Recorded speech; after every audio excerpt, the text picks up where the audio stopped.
Good morning dear students. Gayatri Vidya Uchch Madhyamik विद्यालय सांसद के यूट्यूब चैनल पर आप सभी का पुनः हार्दिक स्वागत है। आज हम 7वीं क्लास विज्ञान विषय का 12 पाठ डिस्कस करने जा रहे हैं। टॉपिक दे रखा आपको पादपों में जनन। इस पाठ पर आधारित आज हमारा फर्स्ट वीडियो लेक्चर है, जिसमें आप डिस्कस करोगे कि पादप में जनन का प्रोसेस क्या होता है। तो आप जानते हैं पादप क्या है? एक सजीव। क्या है? सजीव। सजीव और निर्जीव के बारे में आप सब जानते हैं ना। प्रकृति के दो घटक है। प्रकृति के कितने घटक है? दो घटक। जैसे आपके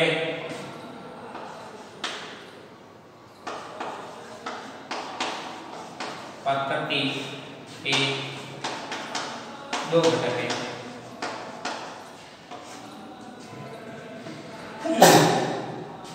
एक तो है जैविक घटक और दूसरा है अजैविक घटक। अजैविक घटक और दूसरा है जैविक घटक। सामान्य तौर पर कहते हैं सजीव और निर्जीव। ये होते हैं निर्जीव और ये होते हैं सजीव।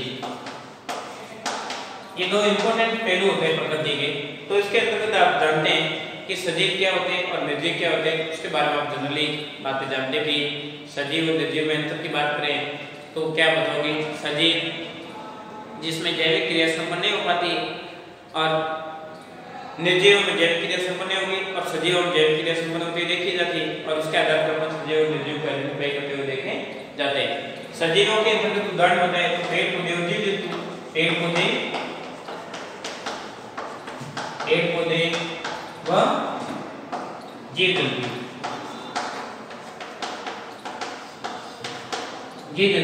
और इसके अंतर्गत आप देखते हैं पृथ्वी है, मद्दा है, पृथ्वी या मद्दा, जल,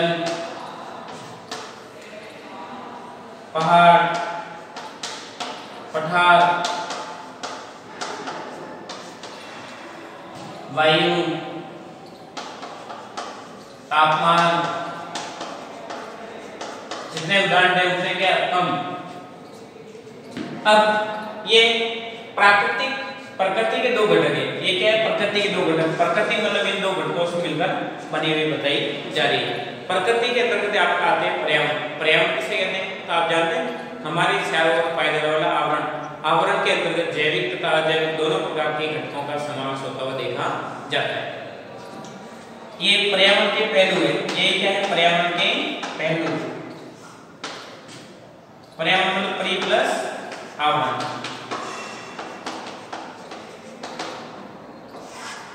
तो इसके अकॉर्डिंग ये प्रकृति की रचना हुई और प्रकृति के अंतर्गत दो घटक है। और सजीव और निर्जीव की बात करें तो सजीव में क्या होती है? सजीव किसे कहते हैं? तो बेसिकली आप बताएंगे सजीव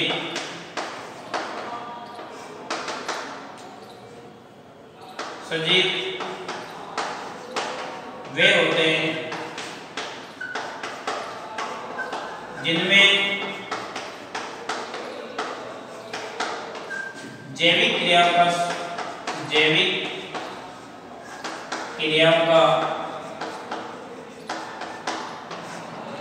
संचालन होता है।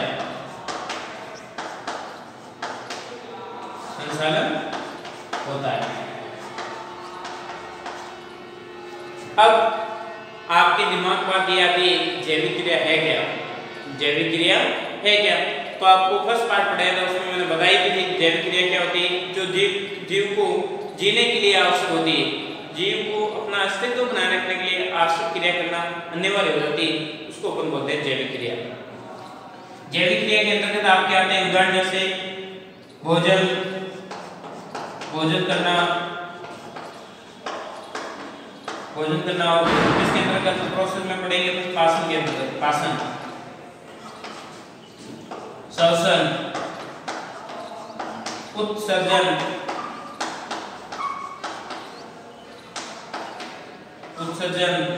गमन, जनन, etc। और अपन कह सकते हैं सहन करना। देखिए जितने भी सजीव होते हैं उनमें जैविक क्रिया संपन्न होती है। जैविक क्रिया के अंदर जैसे भोजन करते हैं, जीव भोजन करेंगे तो भोजन के अकॉर्डिंग उनको ऊर्जा मिलती है और ऊर्जा के अनुरूप को कोई कार्य करने में क्या होते हैं, सक्षम होते हैं और कार्य कर पाते हैं। श्वसन, भोजन का ऑक्सीकरण करने के लिए श्वसन क्रिया अति आवश्यक पड़ेगी और श्वसन के बिना उसका भोजन का ऑक्सीकरण नहीं होगा, तो ऑक्सीकरण नहीं होगा भोजन किया वो काम नहीं आएगा। और इसमें से ऐसी कोई भी क्रिया एक भी इनफिनिट सजीवों में हो जाती है तो उनका जीवन की कल्पना करना पॉसिबल नहीं है। आप जानते हैं श्वसन क्रिया आवश्यक है। श्वसन के दौरान सजीव ऑक्सीजन गैस लेते हैं और CO2 गैस क्या करते हैं, रिड्यूस करते हैं। चाहे पेड़ पौधे हो, जीव जंतु, ये बात दिमाग में होने से श्वसन क्रिया के दौरान ऑक्सीजन गैस लेते हैं तथा CO2 गैस रिड्यूस करते हैं। परंतु प्रकाश संश्लेषण की क्रिया के दौरान पादप होते हैं, उनकी विशेष कैटेगरी होती है, वो श्वसन क्रिया में विशेष कैटेगरी होती है। उनमें देखें तो कोई पादप श्वसन क्रिया में CO2 गैस पी लेते हुए देखे जाते हैं, परंतु सजीव में ऐसा नहीं होता है। पादप मेजर क्वांटिटी के अकॉर्डिंग देखिए CO2 कब ग्रहण करते हैं, प्रकाश संश्लेषण की क्रिया के दौरान CO2 गैस ग्रहण करते हुए देखे जाते हैं। आप श्वसन के दौरान भोजन का ऑक्सीकरण होता है और पौधों में तो प्रकाश संश्लेषण की क्रिया के दौरान आप देखते भोजन जनरेट होता हुआ भी देखा जाता है। आगे देखते उत्सर्जन, विभिन्न प्रकार की कोशिका मूवमेंट होता रहता है। कोशिका मूवमेंट करती है, गति करती है, कार्य करती है और कार्य करने के साथ में कोशिका में विभिन्न प्रकार के अपशिष्ट पदार्थ भी जनरेट होते हुए देखे जाते हैं। आप जानते हैं कि जैसे कोई आपने मशीन ले रखी, कोई मान लो व्हीकल ले रखा है, तो व्हीकल को आप चलाओगे, चलाते रहोगे और वो कार्य करती रहेगी और उसके साथ में वो क्या करेगी, उत्सर्जित पदार्थ रिड्यूस करते हुए देखी जाती है। उसमें से काला काला ऑयल बाहर आता है। क्यों आता है? क्योंकि विभिन्न पुर्जे बार बार घिसने से कार्य करते रहते हैं और धीरे धीरे वो ऑयल ब्लैक कलर में कन्वर्ट हो जाता है और बाहर आता हुआ देखा जाता है। या काला धुआं बाहर निकालती है, वो भी एक प्रकार का उत्सर्जित पदार्थ है। तो वैसे वैसे अपनी बॉडी भी, अपना शरीर भी एक सिस्टम से है और सिस्टम में आप उसको भी मेंटेन करने के लिए कार्य करेगा, उसके साथ में विभिन्न प्रकार के अपशिष्ट पदार्थ बनते रहते हैं बॉडी में और अपशिष्ट पदार्थों को न्यूट्रलाइज करने के लिए एक प्रकार का सिस्टम होना अनिवार्य है। और बिना सिस्टम के आप जीवन दे सकते हैं? आप मान लो खाना खा रहे हो और उसका उत्सर्जन नहीं होगा तो फिर आप कितने टाइम तक खाना खाओगे? पॉसिबल भी नहीं। एक समय का खाना खा रहा था, दूसरे टाइम आपने उत्सर्जन प्रक्रिया नहीं की तो दूसरे दिन आप खाना क्या खाओगे? पॉसिबल नहीं। क्यों? क्योंकि विभिन्न प्रकार के अपशिष्ट पदार्थ ऐसे बनते हैं जो बॉडी को विभिन्न प्रकार से हानिकारक रूप उत्पन्न करते हुए देखे जाते हैं। तो यह बात आपने जरूरी बात दिमाग में होनी से कौन सी क्रिया किस प्रकार से इफेक्ट होती है और जो आपने भोज्य पदार्थ खा रखा है उस दौरान जो काम में आ जाता है वो तो कार्य में हो जाता है और अपशिष्ट पदार्थ होता है उसका भी त्यागना अनिवार्य हो जाता है। जैसे पानी आप पीते हो, जब कोशिका जितनी आवश्यकता होती है उतने पानी को कोशिका क्या करती है, अवशोषित कर लेती है और अतिरिक्त पानी क्या होता है, मूत्र के रूप में उत्सर्जित किया जाता है। तो मूत्र विसर्जन एक भी प्रकार उत्सर्जन क्रिया के अंतर्गत कंसिडर किया जाता है। अब मूत्र प्रक्रिया को आप ब्रेकअप कर दोगे तो क्या अपने जीवन की कल्पना करना पॉसिबल है? मान लीजिए आप पानी पीते रहोगे तो आगे उसका न्यूट्रलाइजेशन नहीं होगा तो फिर अपने शरीर में विभिन्न प्रकार के इफेक्ट रोग होने की संभावना होती और आखिर में क्या हो जाएगी, मृत्यु और जीव का अस्तित्व रहना को संभव नहीं है। तो जितने भी प्रकार की क्रिया बताएगी वो आवश्यक है। गमन क्यों आवश्यक है? गमन आप लोग नहीं घूमेंगे तो क्या गमन करना अनिवार्य होता है क्योंकि सजीव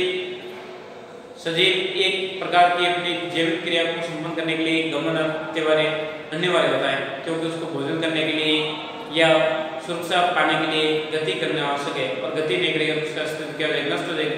जैसे आप मान लो नहीं दौड़ पाओगे तो मान लो कोई कुत्ता आता होगा, शेर आता तो फिर आप क्या कर लेगा, भक्षण कर लेगा, एक सेकंड में आपको नष्ट कर लेता है।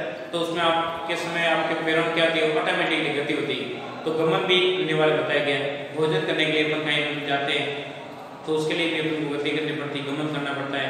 जनन क्रिया करने के लिए सजीव गमन करते हैं, अपनी सुरक्षा प्राप्त करने के लिए गमन करना अनिवार्य हो जाता है। उसके बाद में आप देखते हैं जनन क्यों आवश्यक है? जनन सजीव जितने भी सजीव होते हैं अपने समान नई संतति को उत्पन्न करने के लिए जनन क्रिया करना अनिवार्य हो जाती है और प्रकृति ने पहले से सिस्टम जनरेट कर दिया कि अपने समान संतति उत्पन्न करना है तो जनन क्रिया करते हैं। नर और मादा आपस में इंटरमिक्सिंग करते हैं, रिएक्शन करते हैं और नए प्रोडक्ट का निर्माण होता है और एक संतति के रूप में नई संतान उत्पन्न हो जाती और वो सजीव का अस्तित्व बनाए रखती। तब आपने देखा होगा कि बिल्ली से बिल्ली का बच्चा उत्पन्न होता है, मनुष्य से मनुष्य का बच्चा उत्पन्न होता है। ऐसे नहीं मनुष्य से हाथी का बच्चा उत्पन्न हो जाता है, नहीं होता है। क्यों? क्योंकि सजीव अपना अस्तित्व, खुद का अस्तित्व बनाए रखने के लिए अपने समान नई संतति को उत्पन्न करते हुए देखा जाता है। तो ये जनन क्रिया अनिवार्य बताई गई। उसके बाद में शयन का मतलब आराम, नींद लेना। जितने भी सजीव होते हैं उनमें थकान होती है, कोशिका क्रिया करती है और उसको कई प्रकार की थकान होती हुई भी देखी जाती है, तब उसको आराम करना भी अनिवार्य हो जाता है। बिना आराम किए कोई मशीन थोड़ी हो कि बार बार पूरे लाइफ टाइम तक दौड़ती रहेगी, तो ऐसा पॉसिबल नहीं। तो सजीवों में विभिन्न प्रकार के कार्य करने के बाद में उसको सहन करना भी, आराम करना भी अनिवार्य हो जाता है। आराम के बिना उसकी भी कल्पना पॉसिबल नहीं। आप कितने समय तक बिना सोए रह सकते? 2 दिन 3 दिन, फिर बाद में आखिर क्या हो जाएगा? पागल। और पागल होने के बाद में भी अपने सोओगे तो फिर बाद में क्या हो जाएगा? आपके दिमाग ब्रेकअप हो जाएगा, दिमाग में विभिन्न प्रकार की समस्या उत्पन्न हो जाती है, जिससे आपके दिमाग खराब हो जाएगा और आपकी मृत्यु होना क्या हो जाएगी? पॉसिबल। तो अपन बात करें सजीव जितने भी हैं उनमें सभी में प्रोसेस होता हुआ देखा जाता है। पेड़ पौधे सजीव का ही पार्ट है। पेड़ पौधों में भी ये क्रिया अनिवार्य होती है। पेड़ों में भी आप देखते हैं पेड़ पौधे भी गमन करते हैं, जनन करते हैं, उत्सर्जन करते हैं, श्वसन क्रिया करते हैं, भोजन करते हैं। ये सारा प्रोसेस पेड़ पौधों में भी देखा जाता है। आप देखोगे पेड़ पौधे क्या सोते हैं तो रात्रि समय वो क्या नाचते हैं? क्या रात्रि समय उनकी पत्तियां नहीं हिलती? हमने देखा भी होगा, जब हवा होती है तेज तब वो बात अलग है, बाकी उसमें विभिन्न प्रकार की ये प्रक्रिया क्या होती रुक जाती है। पौधों में श्वसन क्रिया भी होती है, रात्रि समय में पौधे श्वसन क्रिया करते हुए देखे जाते हैं जनरली, ध्यान रखना। तब कहते हैं कि रात्रि समय में पेड़ पौधों के नीचे नहीं सोना चाहिए। क्यों? क्योंकि रात्रि समय में पेड़ पौधे CO2 गैस रिड्यूस करते हैं और ऑक्सीजन गैस को क्या करते हैं? ग्रहण करते हैं। और इसकी वजह से जैसे आप बड़े पेड़ के नीचे सोओगे, कभी कभार किसी सुना भी होगा कि घर में बरगद का पेड़ नहीं लगाना चाहिए क्योंकि रात्रि समय भूत आ जाते हैं और सोने नहीं देते हैं। ऐसी गलत अवधारणा है। क्यों? क्योंकि रात्रि समय में बरगद का पेड़ होता है, वो बड़ा पेड़ होता है, दिन में बहुत बड़ी छाया देता है, तो रात्रि समय बहुत बड़ी ऑक्सीजन को एब्जॉर्ब करता है और उसकी वजह से ऑक्सीजन आसपास की वो क्या कर लेगा? ग्रहण कर लेगा। तब उस पेड़ के नीचे अपन सोएंगे तो अपना दम घुटना शुरू हो जाता है और दम घुटना शुरू हो जाता है तो अपन को लगता है कि इस पेड़ के नीचे जरूर कोई न कोई भूत है। इसकी वजह से अपने को सांस फूलना शुरू हो जाती है। तो ऐसी पूरी घटना को आप देख के भी बता सकते हैं कि विभिन्न प्रकार की समस्या उत्पन्न होती है, क्या क्या कारण हो सकते हैं। तो ये लॉजिकल फैक्टर के अकॉर्डिंग आप बता सकते हैं कि विभिन्न प्रकार के पेड़ पौधे होते हैं, उनमें श्वसन क्रिया के दौरान ऑक्सीजन गैस को एब्जॉर्ब की जाती है। तो अपना टॉपिक है पादपों में जनन।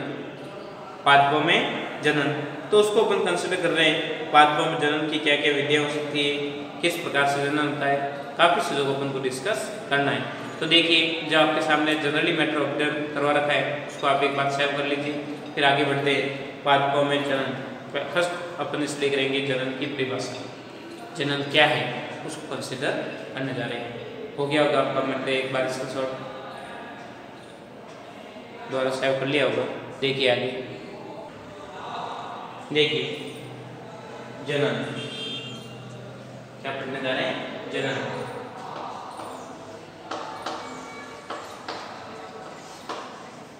जनन की परिभाषा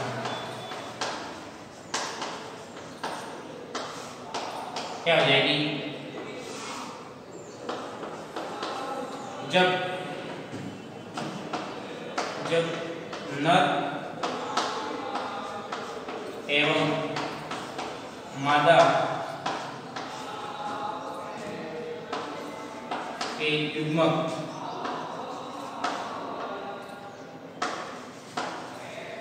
आपस में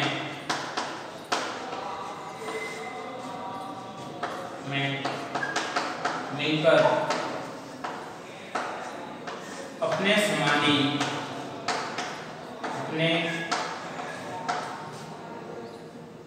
समान ही नई संतति की उत्पत्ति करते, नई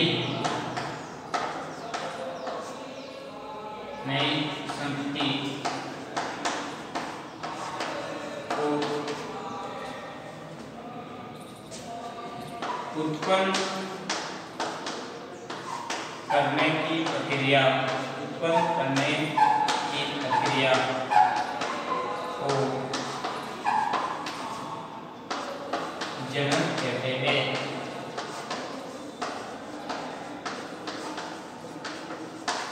नर एवं मादा आपस में क्या होंगे, मिक्सिंग होते हैं, रिएक्शन करते हैं और अपने समान नई संस्कृति उत्पन्न करते हुए देखे जाते हैं। तो इस प्रक्रिया के पर जनरली जनन के नाम से जाना जाता है। जनन बेसिकली देखिए, जनन की दो विधियां प्रचलित है। जनन की विधियां की बात करें तो जनन दो प्रकार से प्रचलित होता है। एक तो होता है लैंगिक जनन और दूसरा होता है अलैंगिक जनन। अलैंगिक जनन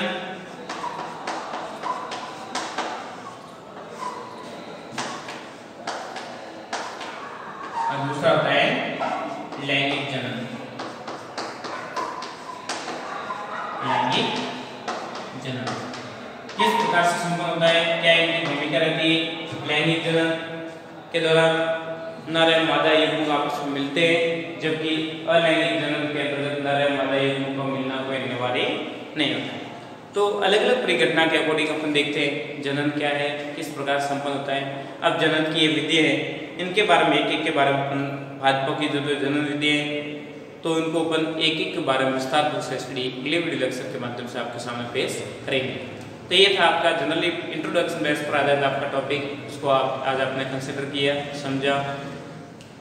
जो भी मैटर आपको ऑब्टेन करवाया जा रहा है उसको व्यवस्थित रूप से देखें, कंसिडर करें, साथ साथ नोट्स बनाते रहें। किसी प्रकार का कन्फ्यूजन या डाउट है तो डायरेक्ट आप पूछते उससे इसका समाधान कर सकते हैं। इम्पोर्टेंट बात यह है कि गायत्री विद्या मंदिर उच्च माध्यमिक विद्यालय सांसोर के यूट्यूब चैनल को आपने सब्सक्राइब नहीं किया, सब्सक्राइब करें, लाइक करें, ताकि अपलोड होने वाले नए वीडियो तथा नया नोटिफिकेशन आपको मिलता रहेगा, ताकि आपकी पढ़ाई कंटिन्यू बनी रहे। समय समय पर जो भी आपको इन्फॉर्मेशन अवेलेबल करवाई जाती है उसको कंसिडर करें, समझें। किसी प्रकार का कन्फ्यूजन या डाउट हो तो डायरेक्ट उसके समाधान। थैंक यू, धन्यवाद सो मच।